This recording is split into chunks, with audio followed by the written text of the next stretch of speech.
Presidents and heads of state of the Community of Independent States, the CIS, discussed cooperation plans for 2023 during the last day of the summit.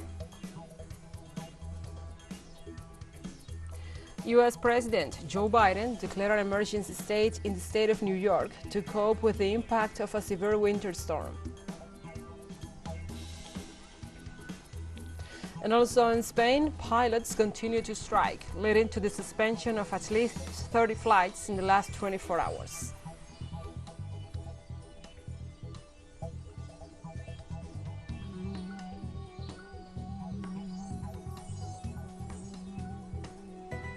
From the headquarters of TeleSUR English in Havana, Cuba, this is From the South. I'm your anchor, Gladys Quesada.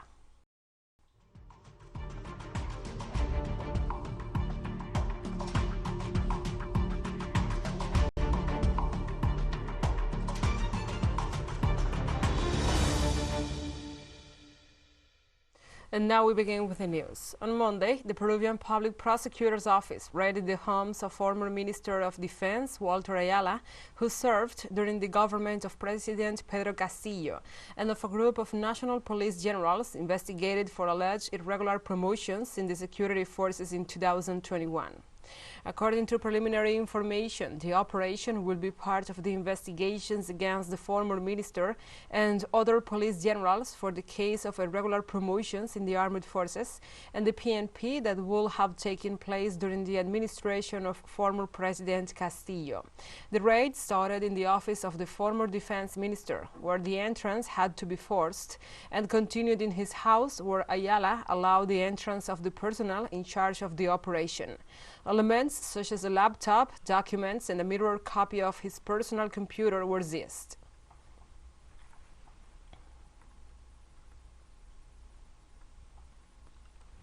Venezuelan authorities destroyed a total of 42 aircraft used for drug trafficking during 2022 for violation of national sovereignty. The head of the Strategic Operational Command of the Bolivarian National Armed Forces, Domingo Hernandez Lares, gave the figure on his Twitter account. Hernandez Lares informed that these disqualifications were made as part of the Operation Bolivarian Shield 2022, which is being developed mainly in the Venezuelan border states.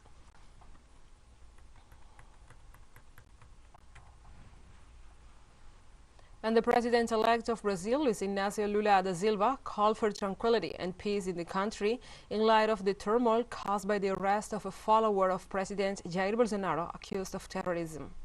The publication emerged after a terrorist attempt when at Christmas, businessperson George Washington de Oliveira Souza, 54, a Bolsonaro supporter, tried to detonate a bomb near Brasília's international airport. The criminal arrested with war means confessed that he intended to perpetrate the attack by exploding a fuel tanker at Lula's inauguration, scheduled for January the 1st. The Petista leader will take office on Sunday in a ceremony at the Planalto Palace, the seat of the executive power in Brasilia, which 17 heads of state or government have confirmed to attend to.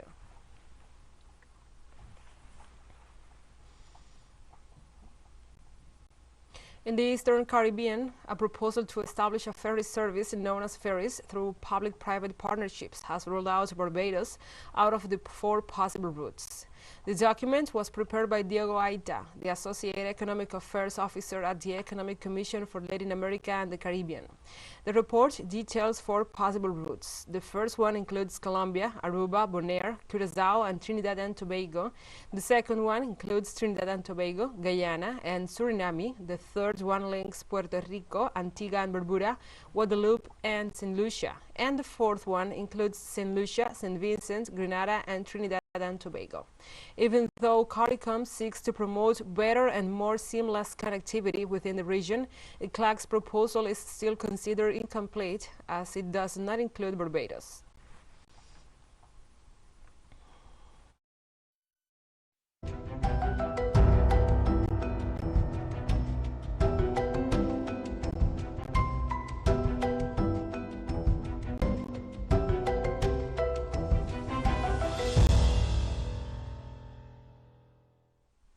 And now we move on to other topics. On Tuesday, U.S. President Joe Biden declared an emergency state in the state of New York and ordered federal assistance to supplement governmental and local response efforts due to the emergency conditions resulting from a severe winter storm.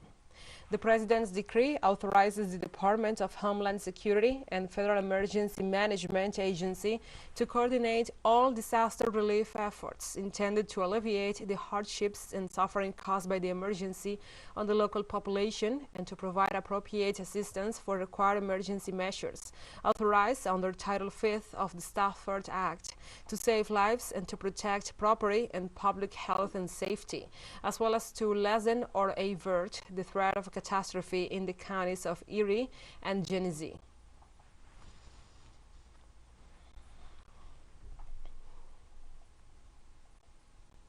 And residents of South Australian towns along the River Murray packed their belongings on Tuesday and evacuated their flooded homes amid record flooding not seen in almost a century, with the state emergency service crews saying the levels could still peak for days.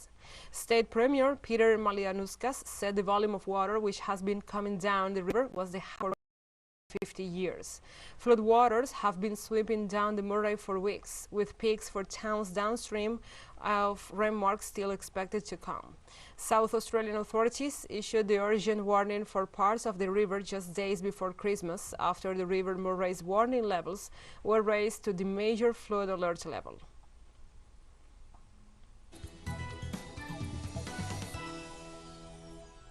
Let's take a short break, but first, remember you can follow us on our TikTok account at TeleSUR English, in which you will be able to see news in different formats, news updates, and more.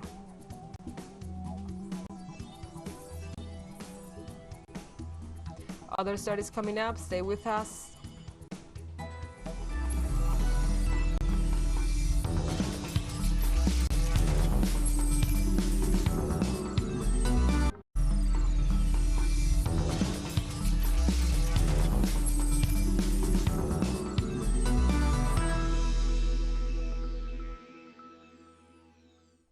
Welcome back. Pilot strike progresses in Spain, which has led to the suspension of at least 30 flights in the last 24 hours. On Monday, Vueling, Ryanair, and Air Nostrum Airlines confronted another day of pilots' protest, where Air Nostrum notified the cancellation of 33 flights. Strike days will continue on December 27th, 29th, and 30th, as well as on January the 2nd and 3rd, with a total of 211 flights cancelled. Consequently, affected travelers may request reimbursement of the money or relocation to other flights or dates according to availability. Meanwhile, the union stated that they called to demand better working conditions and salary increases.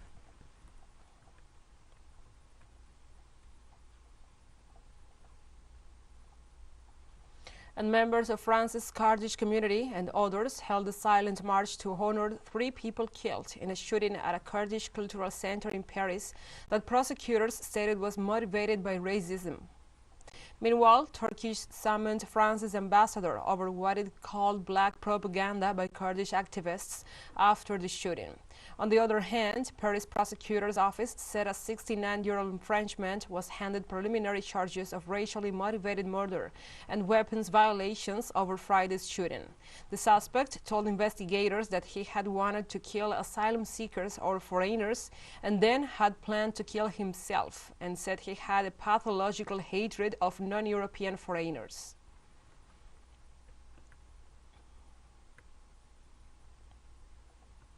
And Turkey government announced the discovery of a new natural gas field in the Black Sea with a reserve of approximately 58 billion cubic meters. The Turkish President Recep Tayyip Erdogan informed about the discovery of an enormous deposit that will provide even more economic power to the Eurasian nation. Erdogan's announcement comes at a time when fossil fuels such as gas and oil registered historic price increases, following the sanctions imposed by the West on Russia due to the armed conflict in Kyiv.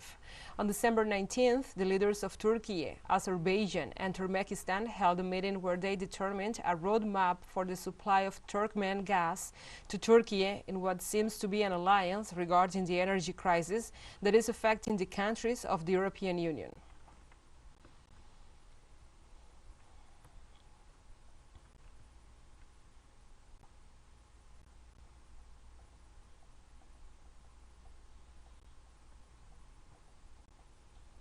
In Russia on Tuesday, the presidents of the countries that make up the Community of Independent States, the CIS, discussed cooperation plans for 2023 during the last day of the summit. During the informal meeting taking place in St. Petersburg, the Russian president affirmed that the CIS states are ready to cooperate for the collective good for the Eurasian nation and the region despite the divergence. In this regard, Putin said that despite the challenges and threats coming from abroad during 2022, the defense organizations of the community remained articulated. The Russian leader detailed that trade between Russia and the CIS members will reach more than $100 billion by the end of this year, which represents an increase of 6.6%.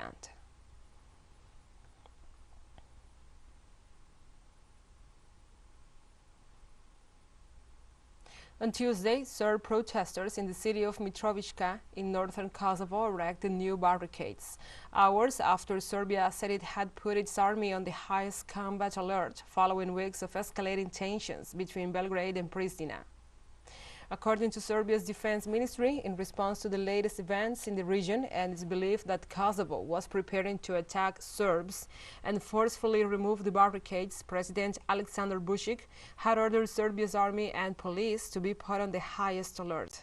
Since December the 10th, Serbs in northern Kosovo have erected multiple roadblocks in and around Mitrovica and exchanged fire with police after the arrest of a former Serb policeman for allegedly assaulting Serbian police officers during a previous protest.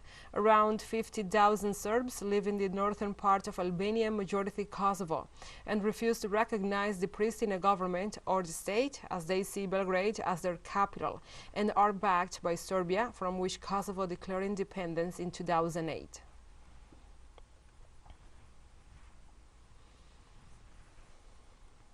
In the Middle East, more than 600 Palestinian children were placed under house arrest in 2022 by Israeli courts. The measure is a form of punishment because Israeli law does not allow such imprisonment. According to a report by the Palestinian Commission for Detainees and Former Detainees Affairs, the punishment is imposed mainly against children and young people under the age of 14 in East Al-Quds in Jerusalem, reports the official news agency Wafa. The courts order house arrest, during which the time the minor's file is examined, the judicial process is followed, and sentence is reached, which can take a few days, a year or more, without this period being included to deduct it from the sentence. Throughout this time, the child must wear an electronic monitoring bracelet. Underage defendants are protected throughout the arrest, investigation, prosecution, In Indonesia, a second group of weak and exhausted Rohingya Muslims landed on a beach in Aceh, the northernmost province, on Monday after weeks at sea. At least 185 men, women and children were moved to the town's town hall and will remain there while receiving help from the residents, health workers and others. Authorities said immigration officials and police were trying to identify the refugees to determine whether they belonged to the group of 190 Rohingya who, the United Nations reported, had been adrift in a small boat in the Andaman Sea for a month. 39 of them were receiving fluids through medical infusion devices, and most were suffering from dehydration.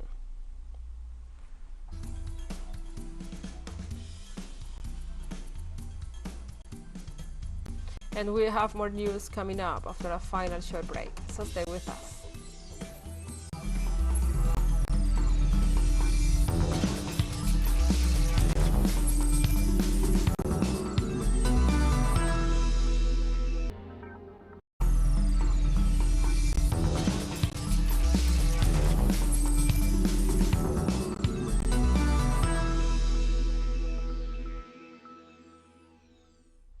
Welcome back to From the South. On Tuesday, the joint military exercises between China and Russia have concluded. The authorities of the two countries described the maneuvers as strategic to strengthen military cooperation and maintain peace in the region. The exercises were held as part of the annual plan of military cooperation between Moscow and Beijing, According to the authorities of the two countries, these maneuvers were successfully carried out despite bad weather conditions. Several activities were carried out in these exercises, including blockade, control, rescue, anti-submarine, and air defense practices. High commanders of the Army of the Asian Giant highlighted the importance of these exercises and affirmed that they represent an example of the successful cooperation between the two nations in military matters.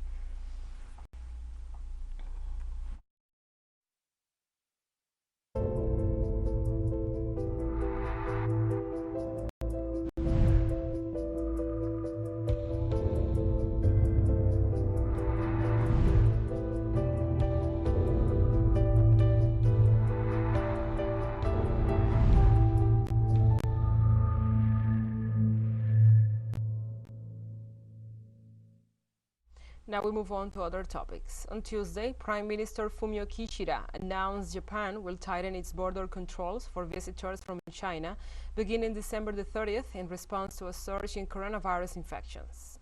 Kishida said COVID-19 tests will be mandatory for all travelers from mainland China, including those who have been there within 7 days of arrival in Japan. Kishida also announced a cap on the number of flights between Japan and China. The Prime Minister also said the measure is to prevent the influx of the virus in Japan and not intended to stop the movement of the people. Japan has stopped requiring COVID-19 tests for visitors who had 3 vaccine doses.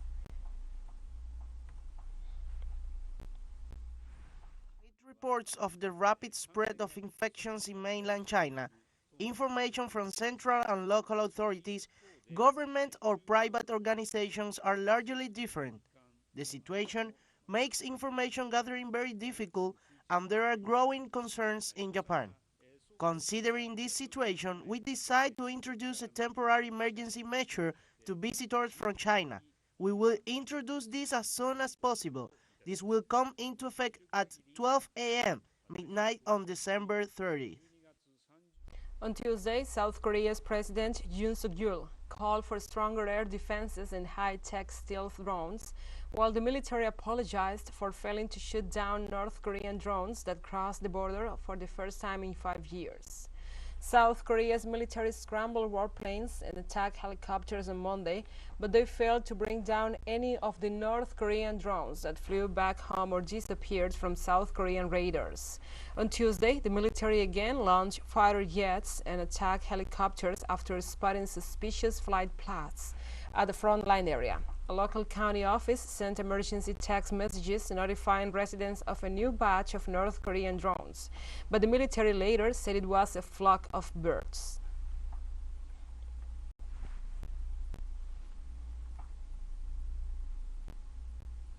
And authorities update death toll in tanker explosion near Johannesburg, South Africa.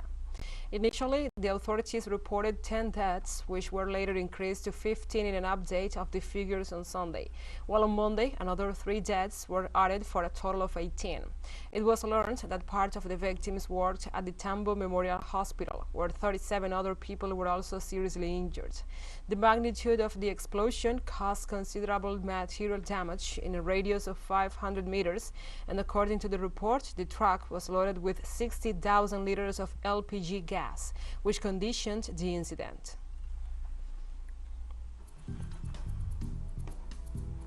And we have come to the end of this news brief. But remember, you can find this and many other stories on our website at telesurenglish.net. And also, if you feel so inclined, please join us on social media for all the latest news. We are on Facebook, Twitter, Instagram, Telegram, and TikTok. For TeleSUR English, I'm your anchor, Gladys Quesada. Thank you for watching.